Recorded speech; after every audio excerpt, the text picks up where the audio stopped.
Hey everyone, thanks for joining me again, and today we're looking at IEMs, or in-ear monitors.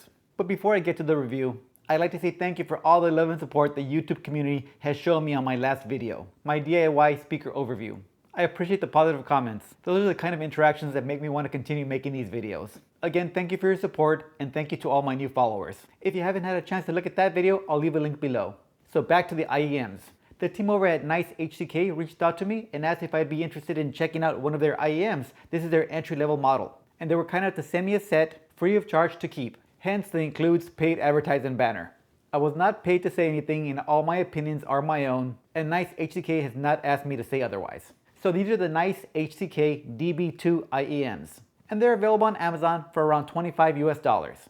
They arrived in very nice packaging with this anime graphic on the front, and while it looks pretty, I personally don't see the connection between this character and the IEMs, so it makes me think these are marketed to a very specific customer. The design is clean and aesthetically it's very nice. On the side of the sleeve, we can see that this unit comes in 3 different colors, purple, black, and blue, and there's options for with microphone or without a microphone. The no mic version has a 3.5mm TRS plug, while the mic version has a 3.5mm TRRS plug. The back of the unit has some specs.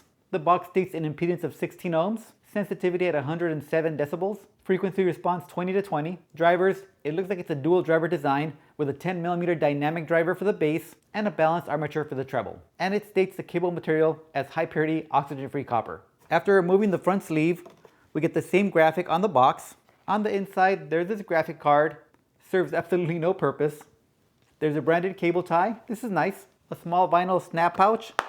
Great for carrying them along. And then there's some additional tips. You get 8 tips in total. And I think this is a really nice add-on because I think you'd be paying $5 or $6 just for one small pack of additional silicone tips. So great to see. Then we have our cord, and finally the IEMs themselves. They connect with a 2-pin connection, and once they're connected, they hold very well. As for the cord, I think it's really nice considering the $25 asking price. I remember some of my first Shure and Denon IEMs in the $100 to $130 price point, and those didn't have near the quality of this cord right here. Times have definitely changed. These things have gotten way nicer. It's a cool cord and doesn't get tangled very easily, and it's a nice length as well. Aesthetically, the IEMs have this mother of pearl finish to them, and I received the purple set. I personally think they're a little flashy for myself, but I mean I would still definitely wear them.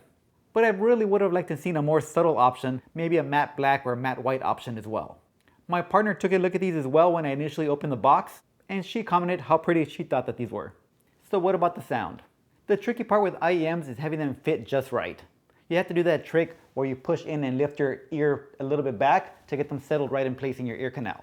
And different angles are going to give you different listening experiences. And choosing the wrong size on the tip is definitely going to affect the bass output the most. So my experience with these might vary compared to yours. I tested these on a few different headphone amps, the FX Audio Tube 02, the Tube 05, the built-in headphone amp on my DAC, the DOC U8, and the amp on the X Duo TA22. These IEMs have a sharp V-shaped frequency response. The lows and mid bass are strong. The upper bass fades out slightly, and the lower treble slightly too tame for my liking. Then the upper treble comes at you a little aggressively and a bit bright before rolling off at the air frequencies. They don't have a great sense of space, and the imaging is just okay. At lower levels, they do sound lively and pleasant, but not really to my liking. I prefer more flat neutral response.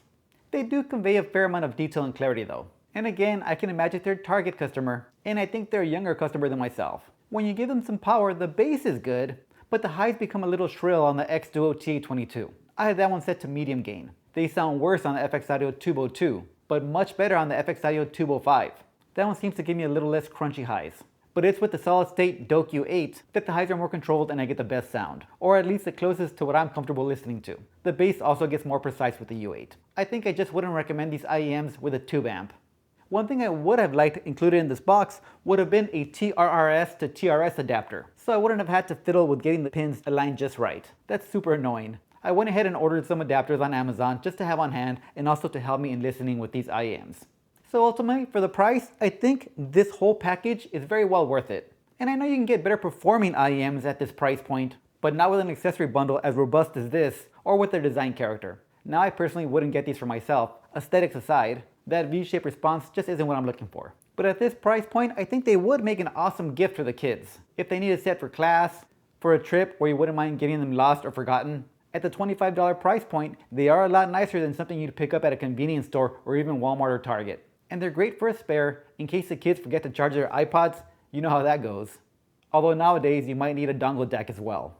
The DB2 would also be great pairing with your tablet or iPad, if they still have that 3.5mm port, for streaming your favorite TV shows or movies on the go. And that's pretty much all I have for you guys on this one. Thank you for watching, and I'll see you on the next one.